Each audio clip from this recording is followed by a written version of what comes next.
పరుగున తన భార్య వద్దకు వచ్చేమంటూ ఉన్నాడయ్యా. ఏమంటున్నాడయ్యా?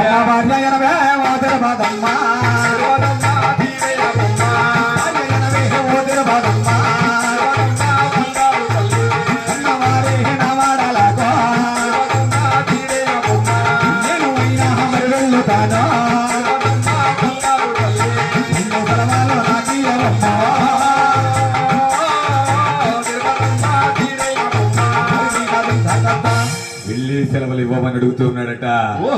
ఆ మాటలు విన్నటువంటి బంగారు తల్లి తన భావతో ఏమంటున్నదయ్యా? ఏమంటుందయ్యా?